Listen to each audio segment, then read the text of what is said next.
Okay julle, vandag is nou weer 'n bietjie af van die plante af, bietjie af van die diere af, maar nog steeds 'n belangrike aspek. So, ons almal het krag, ons almal glo dat die kragnetwerk sal aanhou tot en met wanneer ook al. Maar hier is nou gou 'n realiteit ding wat ek gou vir julle wil stel, en skep en gou dink, het julle wel alternatiewe? So die meeste van ons het byvoorbeeld jy weet, soos ek sê, Eskom lyn. As jy dan nou heeltemal van die grid af is jy ten minste, dan het jy nou nie Eskom dalk meer nie, maar jy sê nou maar op solar of wat ook al, wat ook maar sy probleme het. Jy het net natuurlike load shedding en nie Suid-Afrikaanse Eskom load shedding nie. En dis nou maar as daar gewoonlik jy weet, reën of bewolktheid of wat ook al is. So, maar wat ek op wil fokus en wat ek ook wil hê ons sal moet begin verstaan as mense, is as jy môre die vermoë verloor op jou plaas om nie meer krag te hê nie, wat is die impak? So ek wil hê die boere, die klein boere, die ouens wat op plotte bly, maak nie regtig saak nie. Dit maak nie saak waar jy bly nie, selfs die ouens in die stede. Wat is die implikasies as daar nie môre krag is nie? En wat ek bedoel met nie krag nie, praat ek nie van load shedding nie. Ek praat fisies van, daar is glad nie meer krag nie. So, wat is die implikasies in terme van jou voedsel? Wat is die implikasies in terme van jou soeriets? Wat is die implikasies in terme van jou leefwyse? Het jy al aan sulke goedjies begin dink? Het jy al probeer voorbereiding doen vir dit? Jy weet, hoe ook al jou idee is en wat jy wil doen, is waarskynlik reg, en ek is seker jy het bietjie navorsing gedoen. Ek dink ons is eintlik in 'n unieke situasie wat as gevolg van ons die val van Eskom het ons opgeëindig om gedwing te word om sekere goedjies of alternatief te dink oor iets soos krag. Maar dis belangrik dat ons dit besef en begin werk daaraan maak, as jy nog nie het nie, oor dat jy ten minste alternatiewe kragbron het. Ja, baie ouens gaan dalk vir my sê, ja, maar onthou, jy het jou voertuig en jou voertuig gee daarom vir jou krag af, so jy kan dalk jou selfoon charge. Mense, dit is reg as jy so daaroor voel.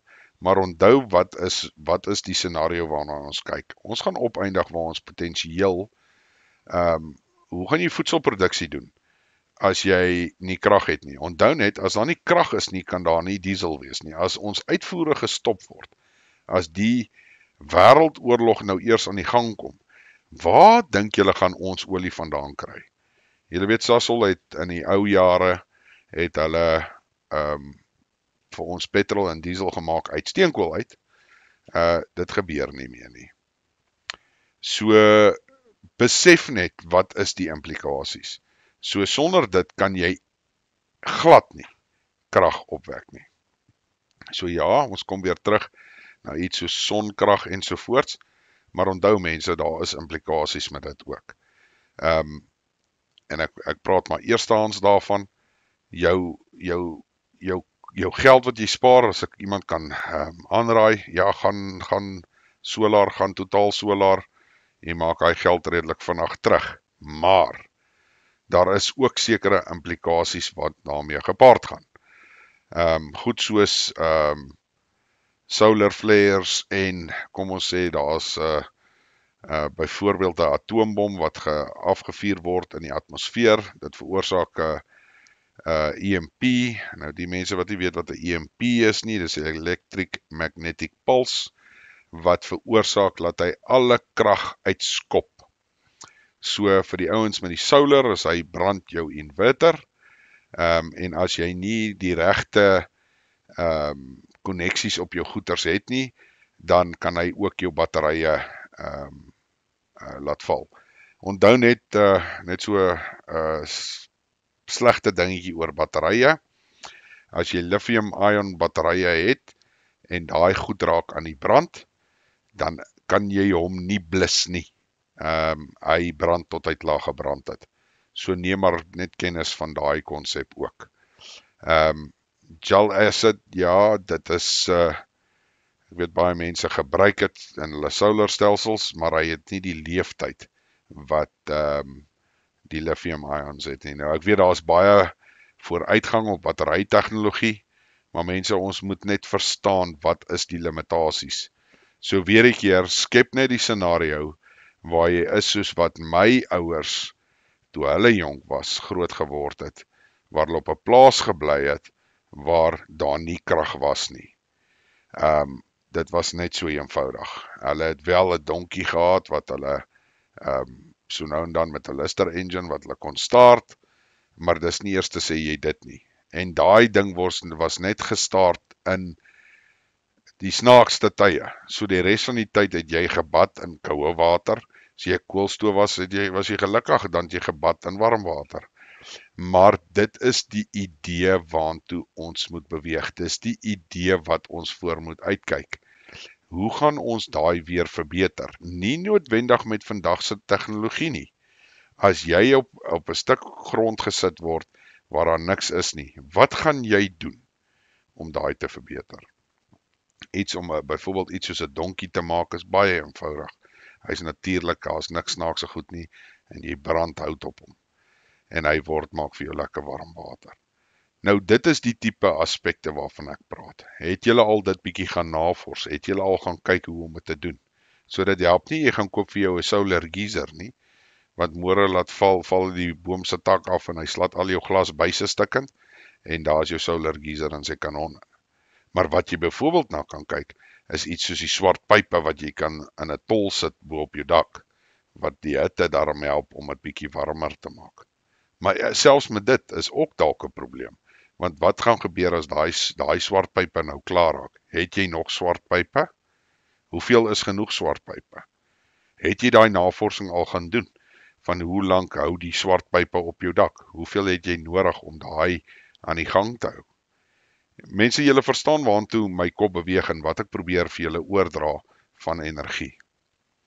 Ja, daar is alternatiewe. Mens kan in 'n ding sit waar jy byvoorbeeld nou goed soos wat is die woord nou? Ek dink is pyrolysis, waar jy byvoorbeeld plastiek maak uit of diesel en petrol maak uit plastiek uit ensovoorts. Verseker, dis daar. Maar dit help nie, jy wil dit doen as dit klaar gebeur het nie. As jy die vermoë het om nou na so iets te kyk, asseblief mense, kontak my. Ek het so 'n paar mense wat ek weet definitief daaraan belangstel en ons is op die drempel om 'n baie goeie stelsel hopelik vir die mense te kan gee, waar jy ten minste vir jouself voorsienend kan wees. So mense, hou dit maar in gedagte, energie. Jy weet, as jy in 'n area bly waar daar nie baie hout is nie, is dit regtig 'n groot probleem. En ewen al bly jy in 'n area wat baie hout is, onthou net, almal weet daar's baie hout. So gaan jy jou lewe waag om 'n paar stukkies hout te kry, of wil jy eerder jouself selfonderhoudend maak? Dis maar waaroor hierdie laaste 3 video's gaan. Is die selfonderhoudend te probeer kry, en mense is eintlik baie eenvoudig. As jy nie hoef dorp toe te gaan nie, as jy nie hoef iets te gaan koop nie, dan is jy selfonderhoudend. As jy 1 keer 'n maand nog steeds dorp toe moet gaan, is jy nog nie selfonderhoudend nie. Verstaan julle waarop dit neerkom op die einde van die dag? En dit is wat jy moet probeer bereik. Dankie mense.